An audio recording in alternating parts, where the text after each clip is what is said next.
Bonjour à tous, j'espère que vous allez excellemment bien. Aujourd'hui, on se retrouve pour parler voile. 81e jour de compétition. On va revenir sur l'arrivée de Samantha Davis et Boris Herrmann qui sont désormais, eux, au Sable d'Olonne. On parlera encore de la situation Clarisse Kremer avec également Benjamin Dutroux qui, eux, vont passer le chenal vendredi et samedi. Et puis, on parlera un petit peu de ce qui s'est passé, notamment une mauvaise nouvelle pour Arnaud Boissière avec la Micaline. N'hésitez pas à vous abonner à la chaîne, à réagir dans les commentaires, à mettre un pouce bleu, à partager la vidéo sur les réseaux sociaux, notamment auprès de vos proches. Je pensais que ça peut les intéresser. Dans les commentaires, n'hésitez pas à me dire qui vous a plu, qui vous a déçu. Quand vous vous abonnez à la chaîne, vous pouvez ajouter la petite cloche. Comme ça, vous êtes au courant des dernières vidéos qui sortent, notamment des vidéos cyclisme, notamment du côté de la voile en ce moment. Et puis si vous avez les moyens et que vous voulez soutenir mon travail, vous pouvez faire un super thanks. Je remercie les gens qui le font. Ça se passe dans les commentaires. Je remercie également les gens qui cliquent rapidement sur les notifications, sur les miniatures, qui s'abonnent également, parce que ça permet de faire grandir la chaîne. On commence tout de suite avec cette journée qui a été marquée par l'arrivée de deux nouveaux concurrents, l'arrivée de Boris Herrmann juste avant Samantha Davis. Il y avait quand même une douzaine d'heures entre les deux. Alors Boris Herrmann, il était en approche hier quand on a tourné la vidéo. Il est arrivé un petit peu plus tôt que prévu, Boris Herrmann, parce que c'était plutôt 1h du matin, 2h du matin. Il est arrivé à 23h dans des conditions assez effroyables, là encore. Il est arrivé un petit peu minimaliste parce que, alors lui, il a dérivé jusqu'au Sable d'Olonne. Il ne s'est pas mis en protection à La Rochelle. Elle n'a pas été dans le port de La Rochelle, comme il devait rentrer aujourd'hui dans le chenal. Mais par contre, il n'a pas pu avoir son équipe technique tout de suite à bord. C'est-à-dire qu'il a passé la ligne tempête. Et en fait, pendant un long moment, il était seul sur son bateau. Il ne pouvait pas avoir son équipe technique parce que c'était impossible de faire naviguer un Zodiac. Vous savez, ces petits canots gonflables avec un moteur à l'arrière, c'était impossible de faire naviguer ça vu les conditions de tempête.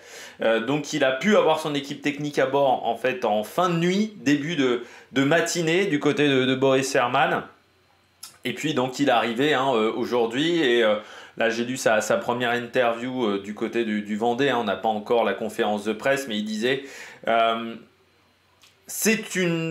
J'ai pris du plaisir quand même dans cette course, même si c'est vrai que la remontée de l'Atlantique Sud a été extrêmement compliquée. Enfin, l'Atlantique en général a été extrêmement compliqué. Mais il a dit, ça me servira dans mon expérience de marin pour les prochaines fois. Ça veut dire qu'il envisage déjà le futur. Boris Herrmann, il disait, ça sera une expérience pour moi, parce qu'il a dit... Oui, forcément, j'ai vécu des moments difficiles, mais même la tempête sur la fin, il a dit naviguer dans 9-10 mètres, c'est de l'apprentissage, être dans la dernière... avoir plein mal de problèmes techniques. Il a dit monter au mât, ça m'était rarement arrivé aussi. Donc tout ça, ça a été de l'expérience en plus. Et il a dit, le résultat est frustrant, mais l'expérience qu'il a pris en tant que marin, elle est très très importante. Et surtout, il disait, j'ai bien aimé sa réponse parce qu'on lui posait la question, est-ce que les bateaux sont pas devenus trop exigeants, trop difficiles physiquement? Il a dit, en fait, c'est difficile quand vous faites 80 jours, mais quand vous faites 64 jours, vous vous faites secouer pendant 2 semaines de moins. Donc il disait, c'est des bateaux qui sont capables d'aller vite. Il disait surtout maintenant, c'est des bateaux qui sont capables d'être de devancer une tempête. Et il a dit, et ça c'est vraiment un avantage sur ces bateaux-là, c'est-à-dire on se fait beaucoup moins traverser par rapport aux bateaux précédents. Donc il disait, non, c'est normal l'évolution technique. De toute façon, on est dans un sport, c'est un sport technique, donc il y a toujours de l'évolution. Il y a une règle, il faut respecter un règlement, mais dans ce règlement, on arrive toujours à avoir des évolutions. C'est comme en Formule 1. C'est pareil du côté de la voile, et il disait, surtout, oui, les bateaux sont un peu plus exigeants, c'est-à-dire qu'il disait, on contemple moins le paysage. Tu te fais balloter aussi plus 90 jours. Maintenant, une vitesse moyenne sur un Vendée Globe, c'est 80 jours. À une époque, 80 jours, tu gagnais sur le Vendée Globe. Aujourd'hui, sur cette édition, en 80 jours, t'es 15e t'es 12e du classement. Donc ça change aussi les niveaux de performance. C'est vrai que Boris Herrmann disait que c'était différent. Voilà, du côté de ce Vendée Globe. Mais il avait le sourire quand même, Boris Herrmann. On sent que Samantha Davis, il y a le sourire, mais encore une fois, il y a le projet, au-delà du projet sportif, il y a le projet humanitaire. Boris Herrmann, il y avait surtout le sportif, il a gardé quand même le sourire à l'arrivée. Et puis surtout, moi, ce que j'ai aimé, c'est de savoir qu'il envisage déjà le futur, parce que c'était un peu l'inquiétude que j'avais avec Boris Herrmann. par rapport à ce Vendée. Sa combativité, j'avais eu l'impression, encore une fois, ce sont des impressions qu'il n'avait pas été avec une grande combativité, bah il veut déjà repartir. Donc c'est-à-dire que si, il y a déjà un bon état d'esprit quand même de compétiteur pour la prochaine fois. Samantha Davis, initiative cœur, là également, à l'arrivée, Samantha Davis. Bah forcément heureuse parce que même les dernières heures ont été compliquées, que ce soit pour Boris Herman et elle. Et elle a quand même ralenti exprès pour franchir ce chenal et avoir moins de difficultés du côté de Samantha Davis. Elle disait, Samantha Davis, dans ses propos, bah déjà elle était très contente parce que c'est vrai que c'est que sa deuxième fois qu'elle passe les Sables d'Olonne en tant que compétitrice encore en course. Il y a 4 ans, elle est hors course quand elle passe les Sables d'Olonne parce qu'elle est obligée de réparer. En plus, elle avait passé les Sables d'Olonne bien plus tard parce qu'il y avait eu au moins un mois de réparation. Et en fait, à part lors de sa première participation en 2008-2009 où elle finit 4e, pas grand chose du podium, sinon elle n'avait jamais fini un Vendée Globe. En 4 participations, elle n'a fini que 2 fois un Vendée Globe, contrairement à Boissière ou à Jean Le Cam.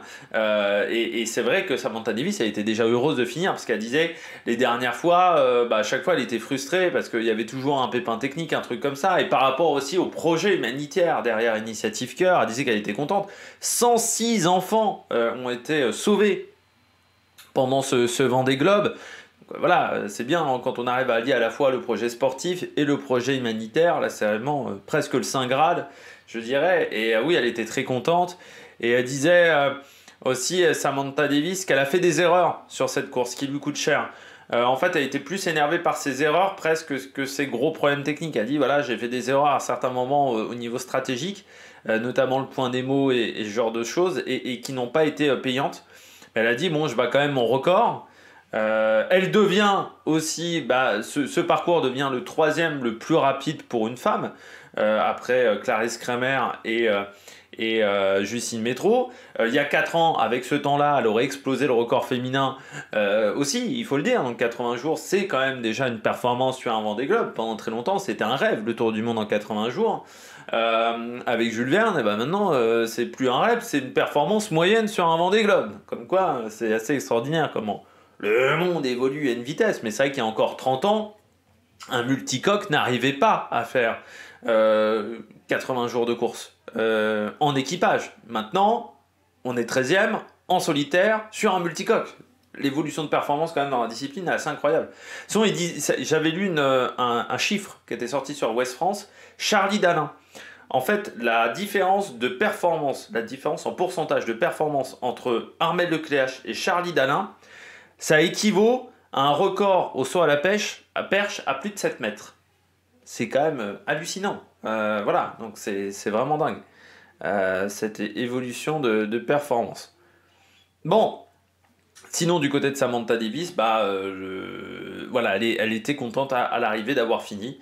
Elle avait le sourire, voilà, Samantha Davis, donc bravo à elle. Et puis dans pas très longtemps, le fiston qu'elle a eu avec Romain Attanasio, il va avoir son père également, parce que ça va être dans 2 jours. Romain Attanasio avec Fortinet Best Western, qui fait quand même une belle course. Hein. Alors certes, Benjamin Dutreux, avec un bateau de cette génération-là, a été hallucinant en termes de performance, mais Romain Attanasio, ça va vite aussi du côté du skipper français, qui est avec Yannick Bestaven. Hein. Les deux vont arriver à peu près dans les mêmes eaux. Et il a bien réaccéléré dans le vent. 324 000 de parcouru sur les 24 dernières heures du côté de Romain Attanasio. Puis maintenant, l'objectif, c'est de filer à l'arrivée dans 2 jours. On va essayer de voir un petit peu ces conditions. Il va y avoir encore une grosse tempête qu'il va falloir passer. En espérant de rester devant ce front-là. Et puis une fin de course où il devrait y avoir un petit peu de vent. Et puis l'avantage, c'est d'être avec Yannick Bestaven. Ça te reste quand même dans la compétition. Un petit peu, tu as un adversaire, on va dire, à porter. Donc voilà, tu essayes de voir où tu en es en termes de performance. Donc voilà, bravo quand même Romain Attanasio, parce qu'être dans le top 15 cette année, c'était pas si évident que ça. Et il a fait quand même une sacrée course. Derrière, toujours la bagarre du côté des bateaux à dérive droite. Et quel match pour le moment entre Benjamin Ferré et Tanguy Le Turquet. On a moins de 10 000 d'écart, 8 000 précisément. À ce petit jeu-là, il ne faudrait pas oublier Jean Le Cam, qui n'est pas très loin non plus. Vous voyez, il est à moins de 100 000 nautiques. également de Benjamin Ferré et de Tanguy le Turquet. C'est Conrad Coleman qui a perdu en fait hein, dans l'affaire. Mais il y a un gros combat là en ce moment. On voit quand même Tanguy le Turquet comme Benjamin Ferré, plus de 350 000 de parcourus sur la journée, pareil pour du côté de Conrad Coleman, et surtout des vitesses proches d'Alan Roura avec Hublot, pourtant avec des projets bien moins ambitieux au niveau financier. Et ils sont en train de dépasser Damien Seguin. Alors Damien Seguin, c'est quand même le perdant dans l'affaire. Le Vendée Globe de Damien Seguin a quand même été extrêmement compliqué. Dans l'Indien, il monte au nord, il se fait quand même taper par des grosses vagues. En plus, il est blessé. Derrière, à la sortie du Pacifique, à la sortie du Cap Horn, bam, il se retrouve dans une zone de molle avec Romain Attanasio. Et lui, contrairement à Romain Attanasio, n'a pas réussi à trouver ce petit rideau de vent qui lui a permis de se rééchapper, et ce qui fait qu'il a été rattrapé. Et là, bah, il a du mal. Enfin voilà, il y a une grosse bagarre entre ces 4 bateaux. C'est vraiment très intéressant à suivre, et surtout de voir un projet comme Tanguy le Turquet. Encore une fois, c'est un petit projet. Il disait même en vidéo que ça le faisait marrer parce qu'il disait Tanguy le Turquet Lazare, c'est une association pour les sans-abri, Lazare. Face à Hublot, les montres de luxe, il disait il y avait un petit côté assez drôle, voilà, entre ces deux publics, et il disait oui, mais le sport, et notamment le Vendée Globe, arrive à réunir ces deux publics, le public des gens un peu moins aisés, et le public des gens riches qui suivent également la course. Donc voilà, ça faisait marrer Tanguy le Turquet, et Alan Roura qui a failli, qui a croisé très proche Damien Seguin également. C'est pour vous dire vraiment qu'ils sont extrêmement proches. Leur objectif, donc à tous, Isabelle Yoshke et Giancarlo Pedote aussi, hein, parce que je pensais qu'ils allaient aller un peu plus au nord. Au final, non, c'était pour récupérer peut-être un peu plus de vent. Et ça leur a plutôt bien marché parce que 386 000 et 383 pour Giancarlo Pedote, mais devant, ça continue d'aller vite. Et c'est vrai que leur objectif, c'est de viser ça. Voilà, de viser le haut et ensuite direction les Sables d'Olonne. Voilà, l'objectif c'est ici. Et ensuite les Sables d'Olonne. Arriver normalement mardi, mercredi hein, pour ce petit groupe là. Hein. Donc ça va arriver vite hein, maintenant pour eux.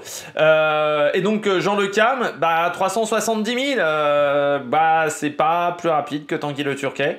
C'est un peu plus rapide que Benjamin Ferré. Mais forcément un bateau qui a souffert hein, désormais avec ses multiples problèmes techniques. L'avantage c'est qu'il est quand même devant Conrad Coleman, mais quand même sacrée course de Conrad Coleman parce que on misait pas beaucoup sur lui en termes de performance à cause du surpoids des panneaux solaires, et il a montré qu'avec un projet lui innovant, hein, faire le tour du monde sans utiliser d'énergie fossile, eh bien il a réussi à être efficace, et ça va peut-être donner des idées à certains dans le futur, parce que lui, aucun problème de moteur, contrairement notamment à Sébastien Marseille et d'autres, qui Violette d'Orange par exemple, qui n'a plus de moteur, lui, pas de moteur.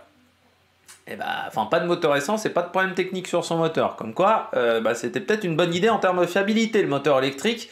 Ça va peut-être donner des idées. Il y a peut-être un surplus de poids au niveau des panneaux solaires. Par contre, en termes de fiabilité, ça a l'air d'être efficace du côté de Conrad Coleman. Parce que le seul problème qu'il a eu, je crois, Conrad Coleman, c'était un problème de voile. Et c'était il y a longtemps en plus. Hein. C'est vrai qu'il a eu aussi peu de problèmes techniques. Mais bravo, Conrad Coleman. Deuxième Vendée Globe et deuxième Vendée Globe performant. Maintenant, je pense qu'il il a peut-être aussi un peu ralenti Conrad Coleman. C'était là où il avait dématé. Il y a 8 ans désormais, Conrad Coleman, il avait dématé ici. Et forcément, ça doit toujours trotter dans la tête. Guirec, lui il est où notre ami Guirec? Eh bien, il entame la zone de molle, mais il a du cul Guirec Soudé dans cet Atlantique Nord. Tout se passe à merveille. Alors autant il a été arrêté un petit peu dans l'Atlantique Sud, mais pas très longtemps. Son Atlantique, lui, autant un certain Jérémy Bayou, il doit être vert hein, en voyant ce qu'il a dans l'océan Atlantique, parce que pour le moment, les transitions se passent extrêmement bien quand même pour Guirec Soudé. Hein. Il y a eu un jour d'arrêt dans l'Atlantique Sud, mais quasiment rien. Il enchaîne tout pour le moment, c'est très très fort hein, ce qui fait Guirec Soudé.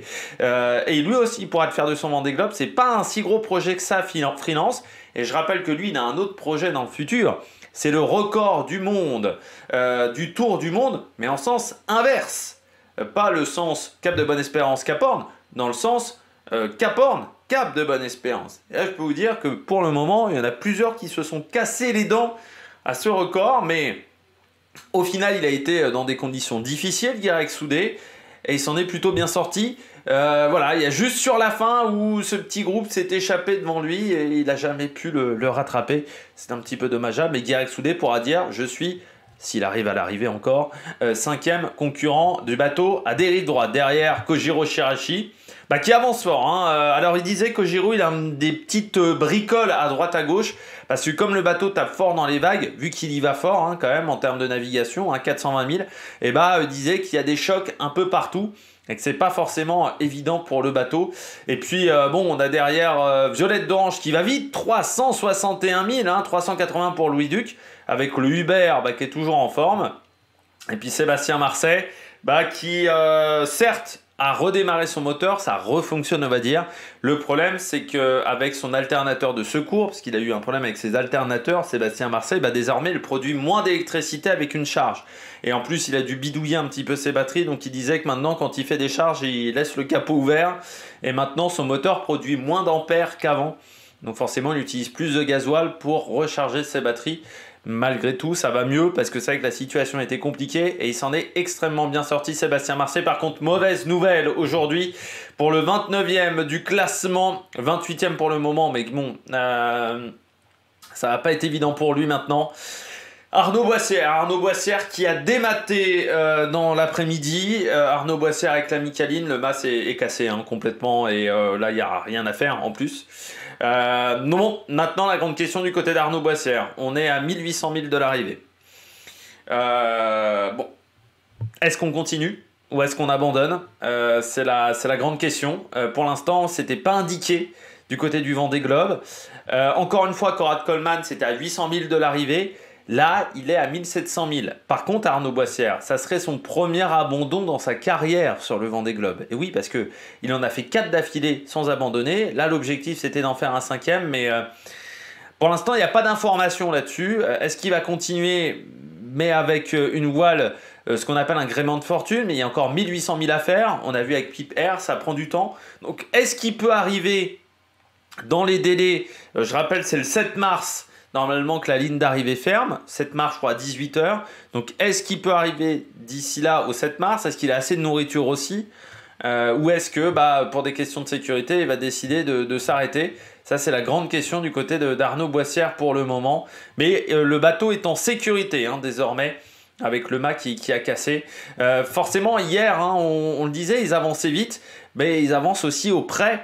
Et dans une navigation, une mer qui n'est pas si évidente que ça, voilà, avec 3 mètres, 4 mètres de mer, et la répétition des chocs a dû endommager ce mât, qui subit énormément de contraintes hein, sur un Vendée Globe. Donc voilà, ça a dû être compliqué voilà, pour Arnaud Boissière. On espère qu'il peut poursuivre sa route, mais c'est loin d'être évident. Derrière, Antoine Cornic, lui, va attaquer le poteau noir.